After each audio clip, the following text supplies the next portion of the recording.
Las catástrofes han golpeado a la Tierra desde su nacimiento y exterminado al 99% de las especies. Pero sin esos terribles desastres, nosotros no existiríamos. Hace 65 millones de años, un asteroide del tamaño del Everest se estrelló contra la Tierra a 60 veces la velocidad del sonido, desencadenando una de las mayores extinciones masivas que ha sufrido el planeta y la desaparición de los dinosaurios.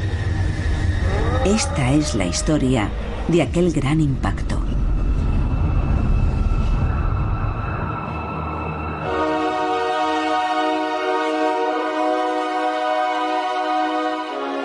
Catástrofe. Impacto cósmico. La Tierra se formó hace 4.500 millones de años. Y en ese espacio de tiempo han ocurrido muchas cosas. Es casi imposible imaginar la inmensa escala temporal de la vida de nuestro planeta. Así que vamos a comprimir la totalidad de su violenta historia en las 24 horas que dura un día. A las 0 horas se formó la Tierra.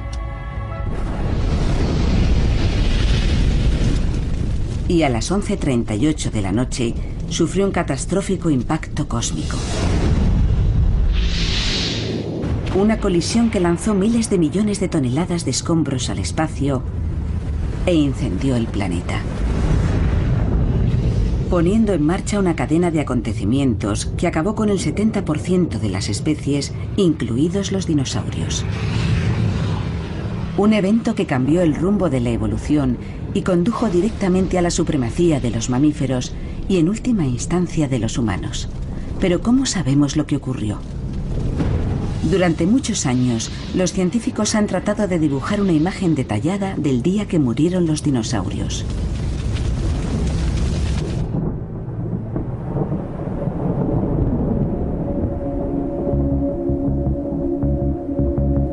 Este es el valle del río Red Deer en Canadá.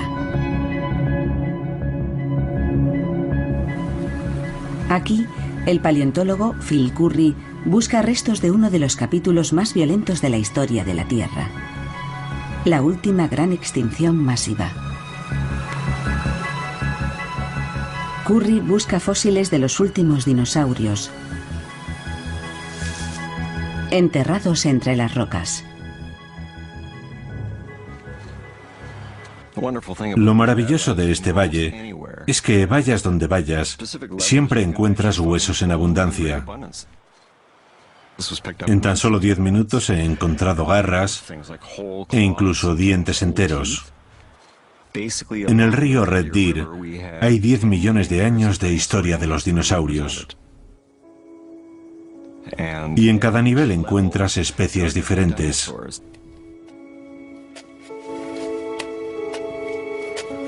Estos estratos de roca nos muestran millones de años de evolución. Cuanto más bajo está el estrato, mayor es su antigüedad. Como pueden ver, la roca está separada en capas. Aquí tenemos una de arenisca, debajo una de barro, otra de carbón, de limolita, de diferentes materiales, y están dispuestas horizontalmente, una encima de otra. Es como leer un libro empezando por la última página. Cada una de estas capas representa una página de la historia de la Tierra. Muchas de ellas ocultan pistas sobre la muerte de los dinosaurios. Hay un estrato que siempre ha intrigado a los científicos, el que marca el límite entre los periodos Cretácico y Terciario, conocido como límite KT.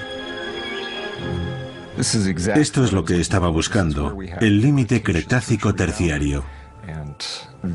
Pensamos que esta zona puede decirnos muchas cosas sobre la extinción de los dinosaurios, porque por debajo de este estrato encontramos dinosaurios, y por encima no hay el menor rastro. Este estrato data del mismo periodo en el que se produjo la extinción masiva que acabó con el 70% de la vida en la Tierra. Esta puede ser la pista clave que demuestre que hubo una catástrofe hace 65 millones de años. El estrato que marca el límite KT ha sido encontrado en diferentes lugares de todo el mundo. Por debajo de él hay fósiles de incontables especies, pero por encima ni rastro del 70% de ellas, incluidos los dinosaurios.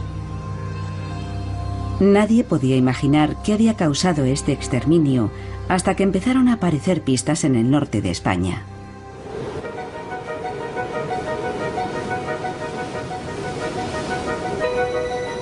Estamos en Zumaya, en la provincia de Guipúzcoa. Oculto bajo estas espectaculares formaciones rocosas parece estar el rastro de lo que, según los científicos, borró a los dinosaurios de la faz de la Tierra. Hace casi 30 años, el biólogo Jan Smith llegó a estos mismos acantilados. Estaba investigando la desaparición de los dinosaurios y fue uno de los primeros en pensar que el límite KT podía tener la respuesta. Empecé a analizar la composición química de las rocas más cercanas al límite KT. Tenía que haber algo en ellas que explicara las causas de la extinción. Lo que descubrió asombró a la comunidad científica. Las muestras contenían algo muy poco común: iridio. Este metal es difícil de encontrar en la corteza terrestre. La mayor parte del iridio yace enterrado a más de 6.000 kilómetros en el núcleo de la Tierra. Pero sí se encuentra en meteoritos y asteroides. Una gran cantidad de iridio siempre indica un origen extraterrestre. Tiene que venir del espacio, no de la superficie de la Tierra. Solo había una conclusión posible. Un objeto de dimensiones colosales se había estrellado contra la Tierra.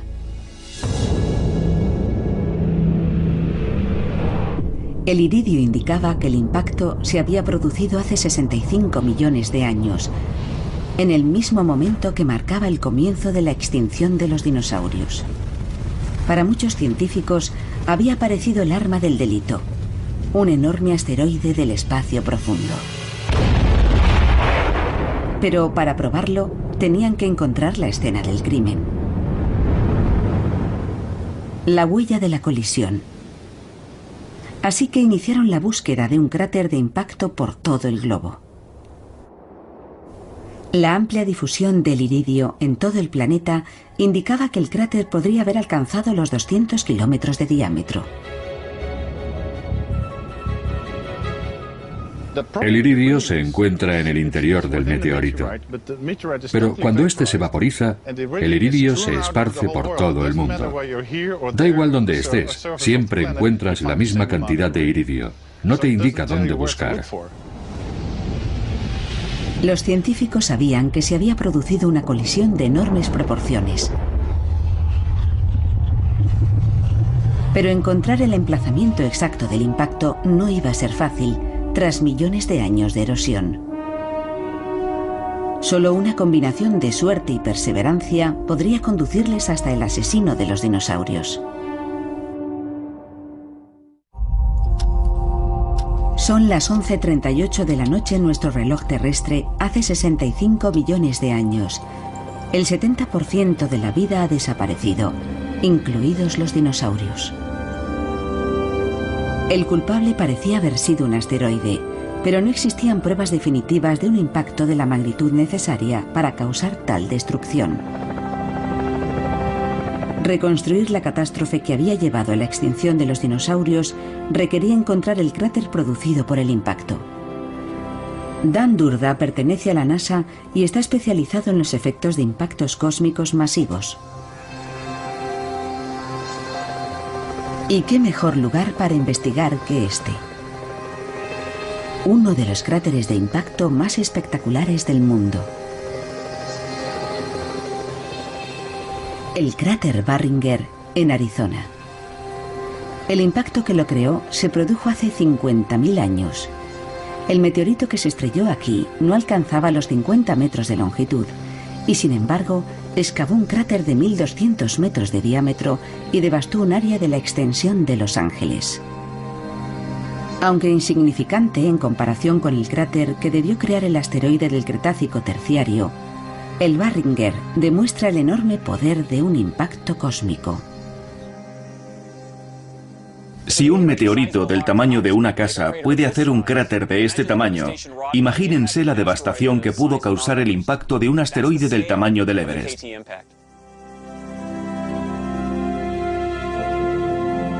El cráter Barringer es una pista clave en la búsqueda del gran impacto. En sus paredes está enterrada la prueba de cómo los impactos cósmicos transforman la piedra. Este enorme impacto liberó una energía de entre 1 y 10 megatones, es decir, similar a la de las mayores bombas nucleares. Aquel inmenso impacto pulverizó millones de toneladas de piedra, abrió el desierto como los pétalos de una flor inmensa y desprendió enormes bloques de roca del tamaño de casas pequeñas, lanzándolos a kilómetros y kilómetros en todas direcciones.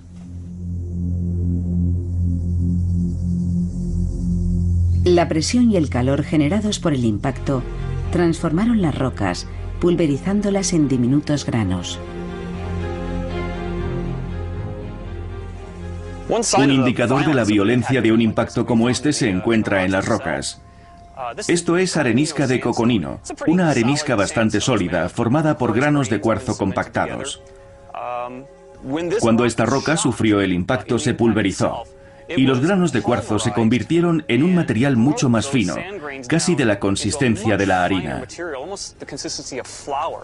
Y esto es lo que le ocurrió a este material, que después se volvió a compactar en las paredes del cráter.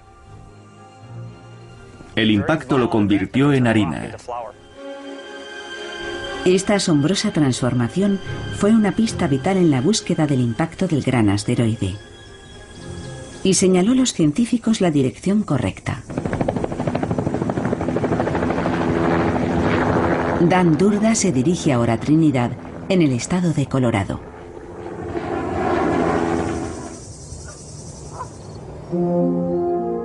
Aquí analizará minerales extraídos del estrato del límite KT. La capa contiene pequeños cristales, similares a los del cráter Barringer, del tamaño de granos de sal. Son de cuarzo, pero si han despertado su interés, es porque algo los pulverizó. En el estrato del límite KT aparece esta fina capa blanca, y en ella encontramos restos no solo de iridio, que es el indicador original de que aquí hay algo extraño, algo extraterrestre. También encontramos cuarzo chocado. El cuarzo chocado se forma cuando el cuarzo es pulverizado por una fuerza extraordinaria a velocidades de miles de kilómetros por hora.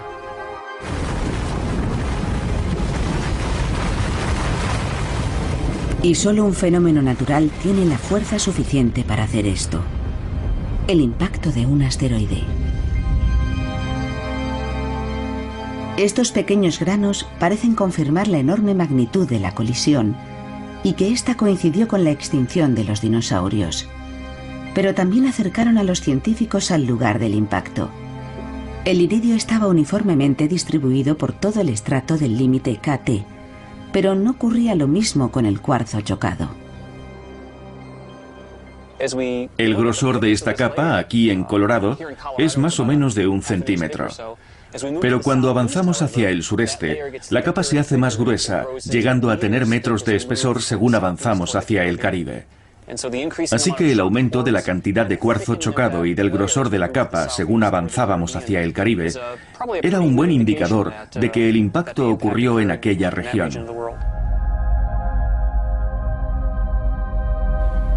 El cuarzo chocado señalaba algún lugar del Caribe como punto probable del impacto, pero los científicos no conseguían encontrar el cráter. Entonces tuvieron un golpe de suerte.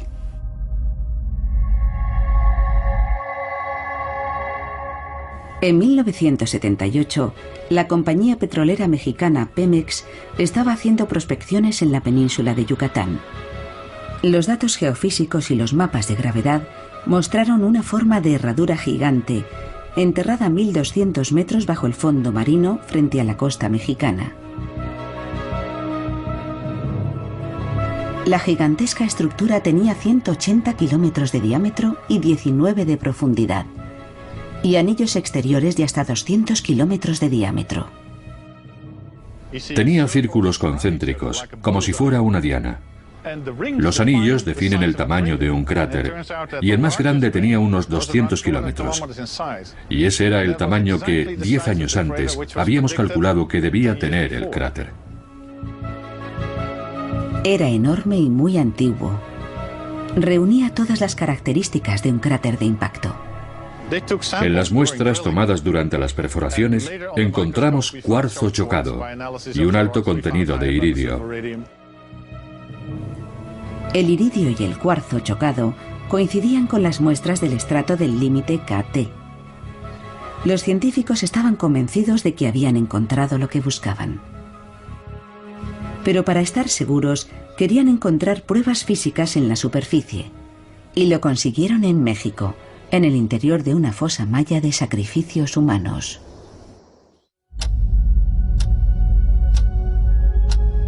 Son las 11:38 en nuestro reloj de la historia, hace 65 millones de años. Un 70% de las especies que poblaban la Tierra ha desaparecido. Los científicos creen que la causa fue el impacto de un asteroide. Habían encontrado pruebas de la existencia de un inmenso cráter en la península de Yucatán, enterrado frente a la costa bajo el fondo marino.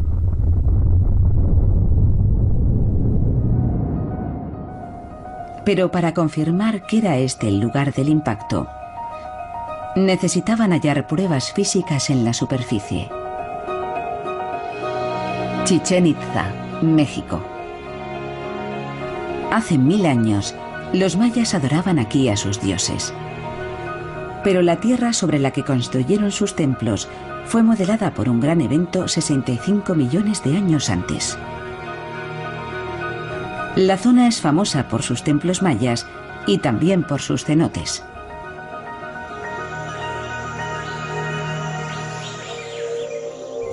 La lluvia excava la piedra caliza formando cavernas. Cuanto más grande se hace la caverna, más se debilita su techo.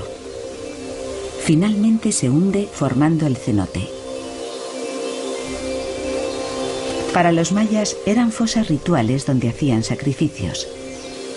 Para nosotros, son indicadores que señalan el contorno de un gigantesco cráter de impacto.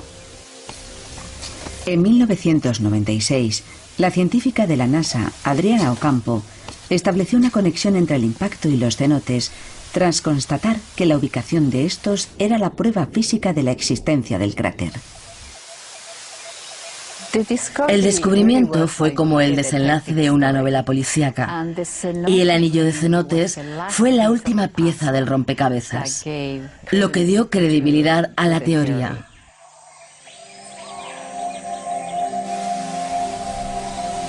Los cenotes suelen formarse siguiendo líneas de debilidad en el lecho de roca. Pero Ocampo observó que en Yucatán los cenotes no seguían fallas naturales. Tal vez estas habían sido provocadas por un impacto. Adriana estudió con detenimiento imágenes por satélite de la península de Yucatán y las comparó con los mapas de la compañía petrolífera. Los cenotes estaban dispuestos en un anillo semicircular que coincidía exactamente con el contorno del cráter. Estamos en el borde del cráter de impacto del Cretácico terciario. Este cenote, junto a otros cientos de cenotes, forma parte del semicírculo que constituye la prueba de superficie del cráter de impacto del Cretácico terciario. Si estuviéramos en un satélite observando la Tierra, podríamos ver el anillo de cenotes. Este semicírculo confirmaba el inmenso tamaño del cráter. Solo las imágenes captadas por un satélite nos permiten apreciar sus auténticas dimensiones. Es uno de los mayores cráteres de impacto de nuestro planeta. La alineación de los cenotes era la pista definitiva en la búsqueda del cráter. Los científicos tenían por fin la localización exacta del impacto. Ahora podían empezar a hacer una reconstrucción del momento fatídico en que llegó el asteroide hace 65 millones de años. Una roca gigantesca cruzaba el sistema solar a 70.000 kilómetros por hora. Medía 10 kilómetros de diámetro y pesaba alrededor de 1 billón de toneladas. Y avanzaba en rumbo de colisión con la Tierra. Tras irrumpir en la atmósfera, cayó sobre un mar poco profundo 20 veces más rápido que una bala.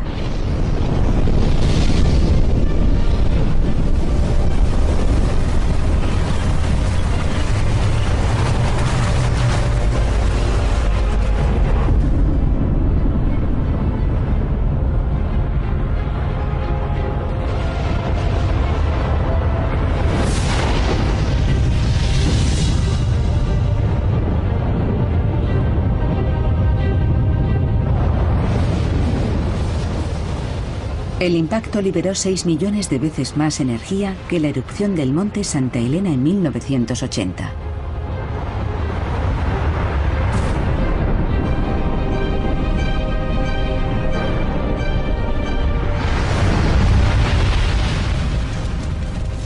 E inició un proceso destructivo que provocaría la extinción de los dinosaurios. El asteroide era tan gigantesco que cuando impactó contra la Tierra, cuando tocó por primera vez la superficie terrestre, su parte más alta aún estaba a 10.000 metros de altura. Esa es la altitud a la que vuelan los aviones comerciales. Aquel objeto tenía un tamaño descomunal.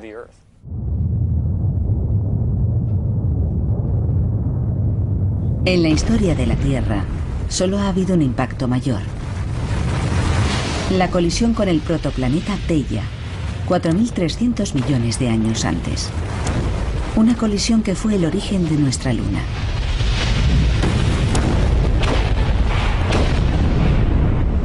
El impacto KT fue de una violencia mucho menor, pero sus efectos exterminaron a un 70% de las especies. La pluma inicial de gases y escombros ardientes incineró prácticamente todo en un radio de 1.600 kilómetros. Ninguna forma de vida pudo sobrevivir. Debió ser el infierno en la Tierra. El punto de contacto de aquella montaña de piedra tuvo que empezar a arder con un resplandor semejante al de la superficie del Sol.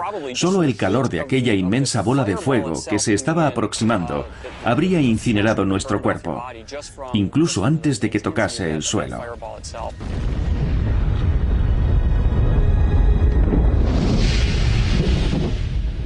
Los científicos han recreado el día de la hecatombe en un laboratorio.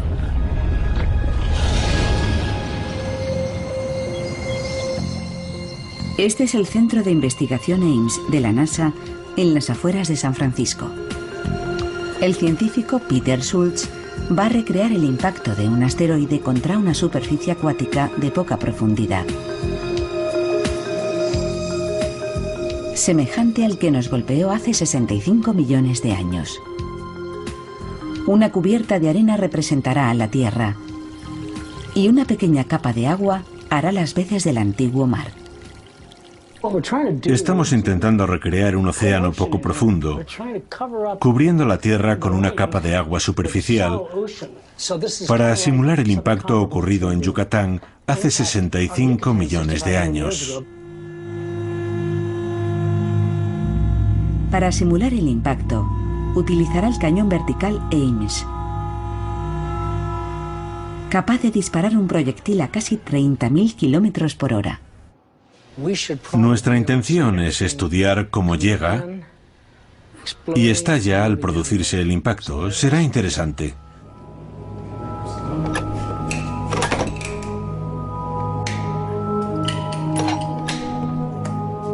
Vale, vamos a cargarlo. Schultz eleva el cañón para reproducir el ángulo de impacto más probable. A continuación, cargan el proyectil, una bola de acero que representará al asteroide.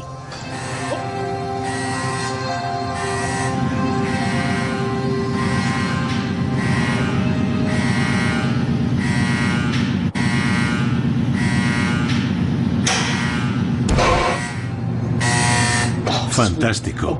Vale. Vamos, veamos qué ha pasado. Es vital examinar el impacto con todo detalle. Todo ha ocurrido demasiado rápido para ser apreciado por el ojo humano, pero no para las cámaras de altísima velocidad.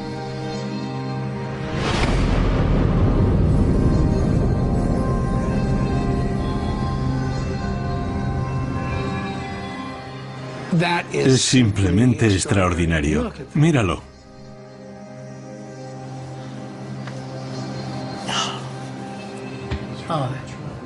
Bien, vamos a ver todo el proceso. Vamos a pasarlo muy despacio.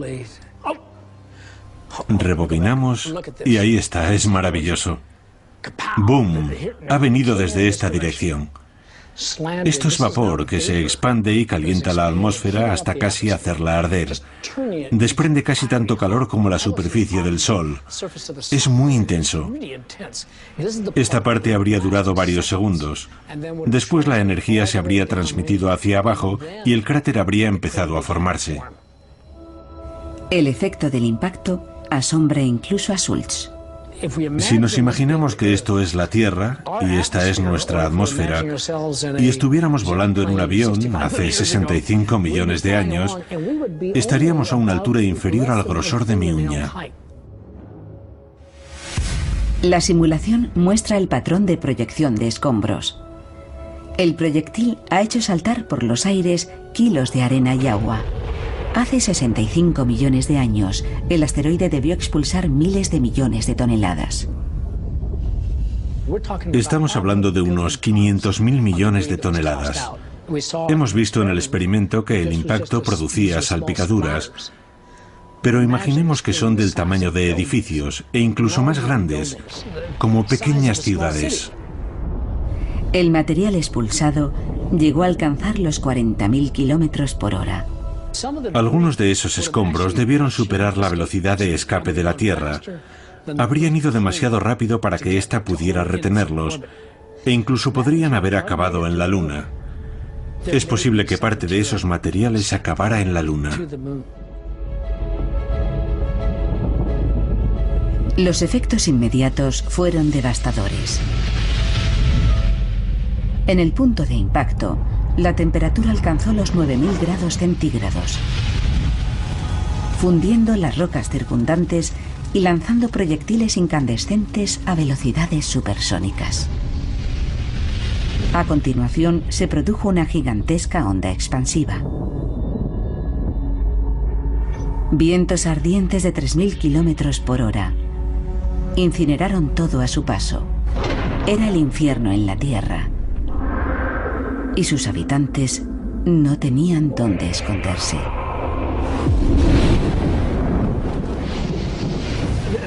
Fue mucho peor que una película de terror o que nuestra peor pesadilla. Es muy difícil contener la imaginación cuando pensamos en algo de esta magnitud.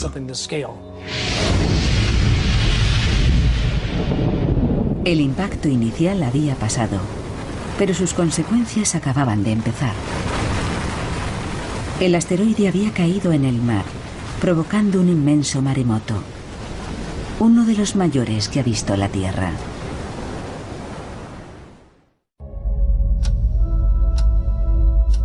Hace 65 millones de años, un gigantesco asteroide se estrelló contra la Tierra.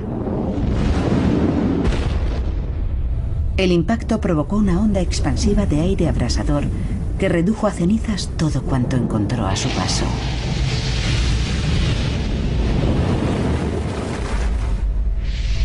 Pero esto no era más que el principio. El asteroide cayó sobre el mar, generando un tsunami gigante. La recreación de Peter Schultz muestra en miniatura lo que sucedió a continuación. La onda expansiva del impacto desplaza una gran cantidad de agua y crea una gigantesca ola que es el principio de un tsunami.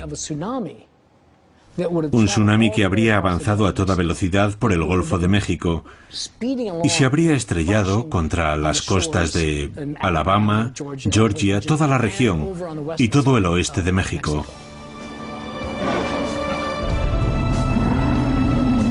El tsunami de 2004 alcanzó los 10 metros de altura.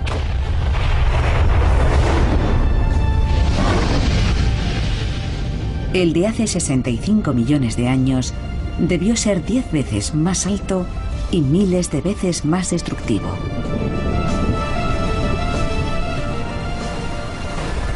Una muralla de agua de 100 metros de altura partió de la zona de impacto a cientos de kilómetros por hora. Primero había sido una inmensa bola de fuego. Después una onda expansiva. Y ahora un mega tsunami.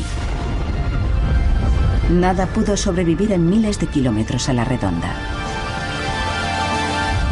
Pero muy lejos de su radio de alcance, literalmente al otro lado de la Tierra, los dinosaurios se extinguieron. Algo no encajaba. A menos que las consecuencias del impacto hubieran tenido un alcance aún mayor del esperado. Dan Durda, en Colorado, ha desenterrado una pista microscópica que podría explicar cómo el impacto desencadenó una catástrofe global. En este estrato, además del iridio y el cuarzo chocado, también hay pequeñas partículas de hollín, incluso de carbonilla, y este hollín está presente en todo el estrato y en todo el planeta. Si pensamos en la cantidad total de hollín que se encuentra en el límite KT en todo el mundo, estaríamos hablando de unos 70.000 millones de toneladas. Lo que equivaldría a decir que toda la vegetación de la Tierra se incendió a la vez. Esta capa de hollín que se encuentra en el límite KT en todo el mundo solo puede significar una cosa: un infierno global. Pero ¿cómo puede incendiarse todo un planeta?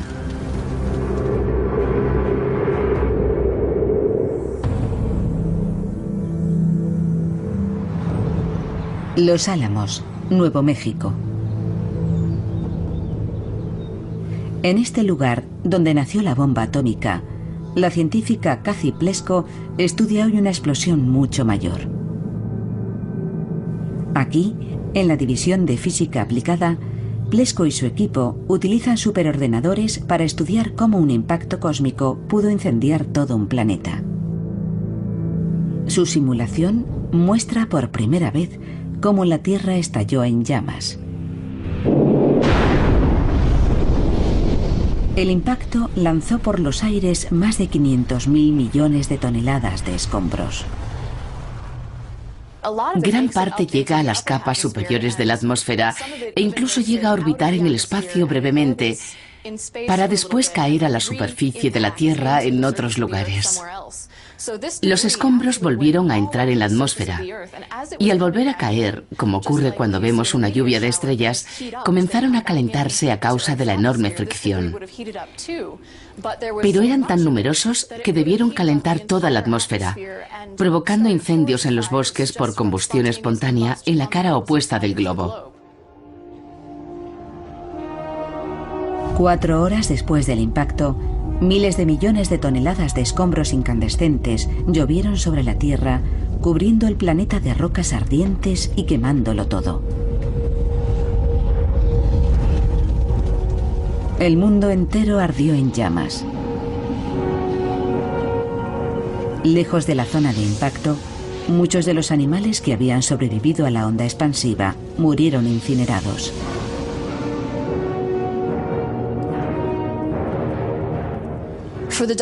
Los dinosaurios no habrían podido subsistir en ningún lugar de la Tierra. Sobrevivir en cualquier punto del planeta, incluso en la Antártida o en Siberia, habría sido realmente difícil. Fue un día fatídico para ellos. A pesar de todo, Algunos dinosaurios encontraron refugio y sobrevivieron al tsunami y a los incendios. Pero sus días también estaban contados. El asteroide podía haber impactado en muchos lugares, pero eligió el peor posible.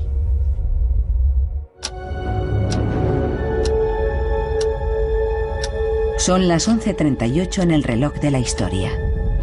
Hace 65 millones de años, un asteroide gigante se estrelló en el mar frente a la costa de México. El impacto, el tsunami y los incendios globales que lo siguieron aniquilaron a casi todas las especies del planeta.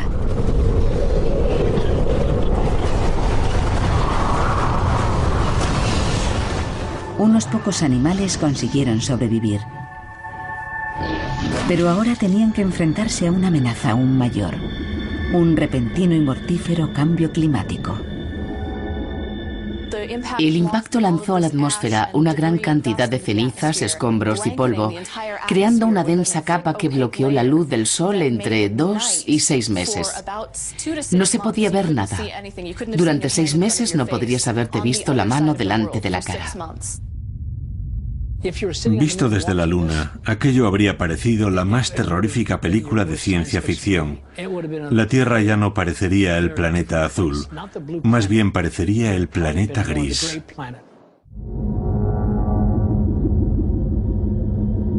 El polvo y las cenizas ocultaron el sol. Las temperaturas se desplomaron y descendieron aún más a causa de la ubicación del impacto. En ningún otro lugar podría haber hecho más daño que en la península de Yucatán.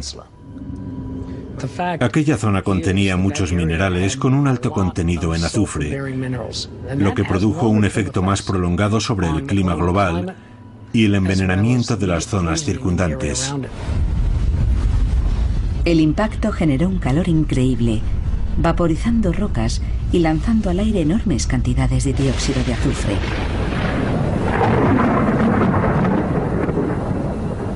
El gas se mezcló en la atmósfera con vapor de agua, formando diminutas gotas de ácido sulfúrico, lo que provocó un nuevo desastre. Aquellas gotas, altamente reflectantes, impidieron que la luz y el calor del sol llegaran a la Tierra e hicieron desplomarse las temperaturas. Al principio, todo aquel polvo subió a la atmósfera y bloqueó la luz del sol.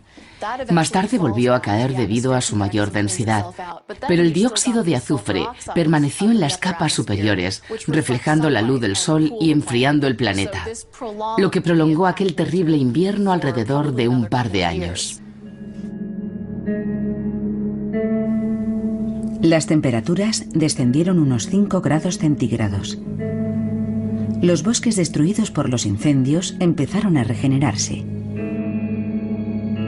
Finalmente, el dióxido de azufre cayó a la Tierra y las temperaturas volvieron a la normalidad. Pero no sin pagar un alto precio. El dióxido de azufre retornó en forma de lluvia ácida. Tras un invierno de 6 meses sin ver la luz, por fin el sol volvió a aparecer. Las pobres plantas debieron pensar: por fin podremos germinar y crecer. Y entonces cayó el dióxido de azufre en forma de lluvia ácida, quemando todas las hojas. La cadena alimenticia se rompió. Los pocos animales que habían sobrevivido al impacto, el tsunami, los incendios y el desplome de las temperaturas empezaron a morir de hambre. Y las consecuencias del impacto siguieron manifestándose. El enfriamiento global dio paso al calentamiento global. Las rocas que pulverizó el asteroide, además de azufre, contenían dióxido de carbono. Y vaporizadas por el impacto, liberaron miles de millones de toneladas de este gas de efecto invernadero, el equivalente a 3.000 años de las emisiones actuales de combustibles fósiles. El dióxido de carbono fue el último efecto del impacto, un efecto que se prolongó durante siglos, calentando el planeta en lugar de enfriarlo. El clima se recalentó y no volvió a recuperar los valores normales hasta varios siglos después del impacto. Los efectos del exceso de CO2 fueron devastadores. Las temperaturas se elevaron 10 grados centígrados durante los 100 años siguientes. Un calentamiento global acelerado. El ecosistema sufrió daños a una escala que ni siquiera hoy podríamos imaginar. Y no fue tan solo un mal verano. Fueron cientos de años devastadores. Las temperaturas se dispararon. Y gran parte de la superficie terrestre se convirtió en un desierto abrasador. La vegetación murió. Los dinosaurios herbívoros murieron de hambre. Los carnívoros, sin presas de las que alimentarse, también murieron. Después de 150 millones de años de supremacía, su reinado había llegado a su fin. Estaban condenados. Durante mucho tiempo dominaron la Tierra, pero no pudieron luchar contra algo tan grande. Ahora nosotros somos la especie dominante del planeta. ¿Pero podríamos sobrevivir a un desastre de tal magnitud? Si ocurriera hoy algo tan terrible, solo sobreviviría una pequeña parte de nuestro mundo. La mayor parte de Norteamérica desaparecería. Y los escombros lanzados a la atmósfera terminarían por afectarnos a todos. Por no hablar del brusco cambio climático, que podría pasar de un calentamiento increíble a un enfriamiento extremo y al que nos sería casi imposible adaptarnos. Sería un periodo muy largo de lucha por la supervivencia. Pero podría volver a ocurrir, o quizá fue algo excepcional. Por supuesto que volverá a ocurrir. Estamos hablando de procesos naturales y los impactos se producen de vez en cuando. Uno tan grande debería ocurrir una vez cada 100 millones de años. Impactos tan gigantescos son poco frecuentes. Es posible que pasen otros 35 millones de años antes de que ocurra algo parecido. Pero los impactos menores no son tan inusuales.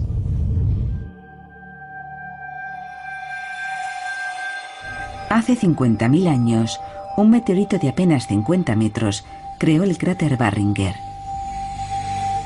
devastando un área de la extensión de Los Ángeles. Y en 1908, el bólido de Tunguska destruyó un área de más de 2.000 kilómetros cuadrados. Aproximadamente cada 100 años se produce un impacto como este, así que el próximo no debería tardar mucho.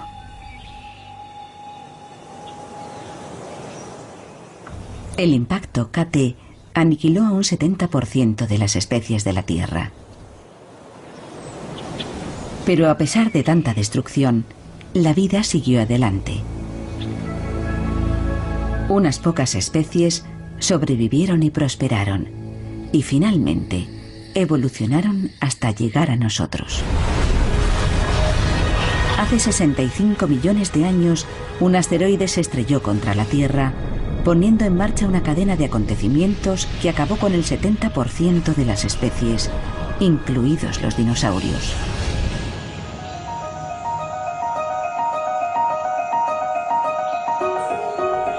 Pero la desaparición de los dinosaurios permitió a un nuevo animal, el mamífero, ocupar el centro del escenario.